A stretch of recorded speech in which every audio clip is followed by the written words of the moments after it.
Yo, what is up NBA fans? It's Mike here. Today, I'm going to be bringing you the second video in the series that I started a pretty dang long time ago, and that is my controversial Hall of Fame players video, alright? In the last video, I talked about Dwight Howard, Rajon Rondo, and Carmelo Anthony, and whether or not I believed those three players would be Hall of Famers today. You can go and check that video out if you want, but today, I'm going to be discussing three more players in the NBA, and those three players are Andre Iguadala, who was the clear player I should have included in the previous video, so Iggy, Marc Gasol, who recently won a championship with the Toronto Raptors and is now in the Lakers, and Draymond Green, because the Draymond Green slander has gotten absolutely insane. Not gonna pretend that I haven't been at least somewhat a part of it, because I was mocking him a whole lot last year, but I really want to look at his career as well and figure out if he should be in the Hall of Fame. So let's get right into it. So I am going to start off with Draymond Green, because he is probably the most controversial of these players, and that's not just his Hall of Fame case, but just in general. People vary so incredibly hard on where he ranks all time, where he ranks in the league right now, how great of a player he really is, because after being fantastic on the Warriors pre-KD, and pretty dang good on them with KD, last year really hurt Draymond Green's career, and it has led a ton of people to say that he's really just a scrub who has benefited from playing with Steph and Clay. And even though that's a little bit of an exaggeration, I have been, to an extent, a part of that group. You see, the thing with Draymond Green is that he's not a guy who can be your star player. He's not very good on offense, he's a role player on that end, even if he's a pretty solid, underrated role player. Looking at his career, alright, the man's averaged 9 points, 7 rebounds, 5 assists, and he has shot 43% from the field and 32% from 3. Those are not exactly the offensive numbers of a guy you would expect to be a star. Yet despite these numbers, he's a 3-time All-Star, 2-time All-NBA, 5-time All-Defense Team, a 3-time champion, and he won the 2017 Defensive Player of the Year award. That's a pretty nice legacy despite having very weak stats, and it's not just because he's played on a great Warriors team, it is because he really has contributed. You could make the argument that in 2015 and 2016, he was the second best player on the team ahead of Klay Thompson. Now, whether you agree with that or not, that's a completely different video, but people were making the argument at the time, and you can kind of see why. His defensive impact is massive, he's a very good facilitator, specifically for someone who's not a point guard and doesn't really dribble much. He's a solid rebounder, and his defense, once again, the dude's defense is just phenomenal. Absolutely amazing defender. Arguably should have won the Defensive Player of the Year in 2016 over Kawhi Leonard, but he did not, so we're not going to give him credit for that. Still, very good defensive player. It's kind of strange that he only has 5 all-defense teams, but he also really hasn't been in the league all that long. So despite his offensive impact being less than you would expect from a dude with his accolades, 3-time All-Star, 2-time All-NBA, he really has been fantastic for this Warriors team. They certainly would not have won the title in 2015 without him, they would not have been close to the finals in 2016 without him, and they might have not won the title in 2017 and 2018 without him there, because his defense is so very important to this team and making their team run, alright? Steph Curry is not a great defender, and as good as Clay is, he can't make you an elite defense on his own, but Draymond Green, with Klay Thompson, made this team a fantastic defense throughout their title years, which is crazy because they, once again, Steph Curry, not a great defender, alright? Because of all this, because of this insane defensive impact, and because he is a Defensive Player of the Year, he's got 3 titles, I'm going to say that Draymond Green, and I can't believe I'm saying this, I think Draymond Green should be in the Hall of Fame.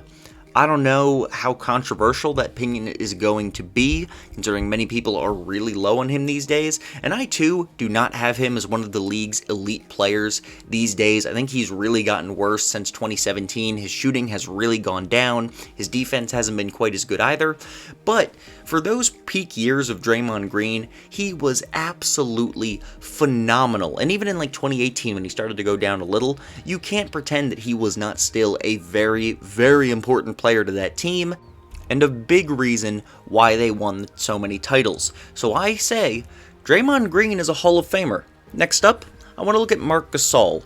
The dude is now in the Lakers. He's playing great for them. He won a Defensive Player of the Year in 2013 and also made his only all-defense team in 2013, which was an all-defense second team. Insane to me that this man won Defensive Player of the Year and only made a second team all-defense. Also, that was his only defense team. That is crazy to me. Cannot believe that. I really would have expected him to have like 5 or 6 of them throughout his career. To only have one is nuts. He's a 2-time All-NBA player and a 3-time All-Star. Marc Gasol's career accolades, I just went over his accolades. His career averages are 14 points, 8 rebounds, 3.5 assists on 48% from the field, 35% from 3, 78% from the free throw line. Solid numbers, not necessarily numbers you would expect out of a Hall of Famer. Marc Gasol, the dude just has a really strange career, because you look at him, he spent most of his career on the Grizzlies as, I would say, their best player. I would say he was better than Mike Conley, and I would say that he was also just generally the best player on the team, also their best defender. He was a very solid all-around player. He made them a very elite defense, and it's kind of strange to me. Like, I know that the late 2000s, like early 2010s, had some great defensive centers, but for Marc Gasol to only have one all-defense team, that's shocking to me. I had no clue about that before I started recording this video. No clue whatsoever. That's crazy. But he did have a Defensive Player of the Year, and no, LeBron stans, it was not a robbery for LeBron. LeBron didn't deserve that Defensive Player of the Year, okay? You look at impact, Marc Gasol's impact on defense was much higher than LeBron James's that season. There is no real argument for the award to not go to Marc Gasol, besides the fact that he made an all-team defense second, which is just, you know, the voters were stupid. Like, it was stupid of them to give him that defensive all-second team. I don't know why I can't say words well today. Anyway, Gasol is interesting too, because although he has won a title, it came in 2019 with the Toronto Raptors, in a year when Marc Gasol only averaged 9 points a game. His defense was not nearly at peak level anymore. He was clearly not a dude in his prime. He was a role player. Now, that is not to say that he was like some bench warmer, like Tracy McGrady when he won a title with the Spurs in 2014, or I believe Steve Nash won one with the Warriors in like 2015 or something. No. Marc Gasol was still an important player on that roster. He was their starting center. However, he was clearly not a star any longer. He was not the best player on the team like Kawhi. He was not a key side star like Siakam or Kyle Lowry. He wasn't even like Fred VanVleet, who was arguably the second best scorer after Kawhi Leonard, alright? Marc Gasol was the 5th man in the rotation. He just wasn't elite, and because of that, it's tough, because he has a Defensive Player of the Year, he has a championship, but at the end of the day, I don't think that Marc Gasol's accolades are enough for me to put him in the Hall of Fame. If he had a few more all-defense teams, I think I'd give it to him, but the fact that he only has one is really what kills him for me. That's really what holds Marc Gasol back, in my opinion. I think he needed to do a little bit more, so because of that, Marc Gasol is not in my Hall of Fame. Now, last up in this video is the player that most of you have probably been waiting for, because he's the player like I said earlier, definitely should have had in my previous Hall of Fame video. Not really sure why I left him out, but this is Andre Iguadala. Started his career with the Sixers, then was great on the Warriors for a while. Now I believe he is on the Miami Heat.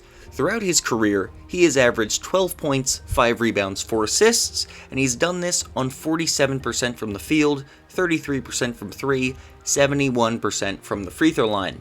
In his career, he has 1 All-Star team, 2 All-Defense teams, 3 championships with the Warriors, and the 2015 Finals MVP.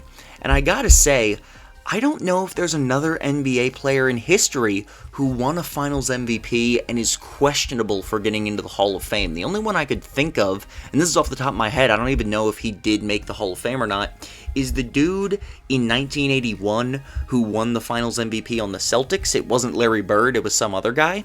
And I never heard of him until a few weeks ago when I was looking up stuff about Larry Bird. I can't even think of the guy's name, honestly, and I don't feel like looking it up right now, but if you know who I'm talking about, then you know who I'm talking about, alright? I don't know if that dude's a Hall of Famer, but I can't think of anyone else besides that one player who would be a questionable Hall of Famer. I think everyone else would be pretty clear-cut. You want a Finals MVP? You're getting into the Hall of Fame. That's that. But Iggy is different. His Finals MVP is, let's say, questionable in some people's eyes. Most people wouldn't even try to frame it like that. They would just say, Curry was robbed! And I've already made a video on how Curry was, in fact, not robbed, but the point still stands. It was a very weak Finals MVP, and it was a little sus, so it doesn't hold the weight as, say, Kevin Durant's 2017 Finals MVP, where he averaged 35 points on amazing efficiency, alright? Iggy's was a little different.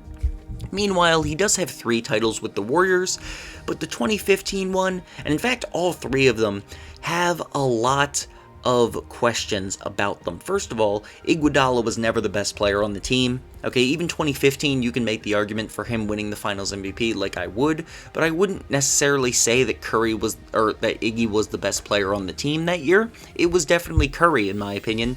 Iggy just happened to be more impactful in that series where they really needed some defense on LeBron James. Meanwhile, 2017, 2018, let's keep it, as B-Souls would say, let's just keep it a buck. Iggy was just a role player. He was a role player. He was coming off the bench for the most part. The dude was clearly not one of the 4 best players on the team. He was not a star. He was not contributing a ton. That is not to say he contributed nothing in those years, but the man was not exactly a star player. Those years were very similar to, I would say, like I mentioned earlier, where like McGrady or Steve Nash winning their title on a team years out of their prime. That was Iggy those seasons. He was a little bit of a role player, he helped a little bit, but he was by no means a star. And 2015, therefore, holds by far the most weight in his title. And the question is really, does 2015, plus the things he accomplished in his career prior to 2015, make him good enough to be in the Hall of Fame? Because prior to the Warriors in 2015, he was on the Nuggets for a little bit, where he was decent. And he spent a lot of time on the Sixers. I believe that's where he had his one and only All-Star team. He was a great Sixers player, but clearly not a Finals MVP, clearly not a Hall of Famer. Same thing on the Nuggets, and then the Warriors is where his prime ended a few years into there. Iggy's a weird guy, alright? He's a very difficult player to rank. I saved him for last because I think he is the toughest choice, because I think the other 2 players were relatively clear in my mind. It's just crazy to me to have a Finals MVP not make the Hall of Fame, but being completely honest, I don't think Iguadala is a Hall of Famer right now. If his Finals MVP was stronger, if he had better stats, if he just went off that series, I think, yes, he would be in the Hall of Fame. But as he is, as his Finals performance, even that year, was one of the weakest all time, even if I do believe he did at least somewhat deserve the award, I can't give Iguadala the credit to put him into the NBA Hall of Fame. Because of that, I have Iguadala as not a Hall of Famer. So, to conclude this video, Iggy and Gasol are not Hall of Famers in my opinion, and the other guy I mentioned, who I've already forgotten about because it's the end of the video, is... who the fuck else was I talking about? Iguadala? Draymond Green. I legit forgot who it was for a second, I swear to God. I'm like, who else was I talking about? Draymond Green should be in the Hall of Fame, however. And that is the end of this video, guys. If you all want me to continue this series, if you want me to do another 3 players at some point in the future, please like the video and let me know in the comments. Subscribe to the channel if you haven't already. We recently passed 100 subscribers, and that is hype. Thank you so much for watching, and I'll see you all in the next video.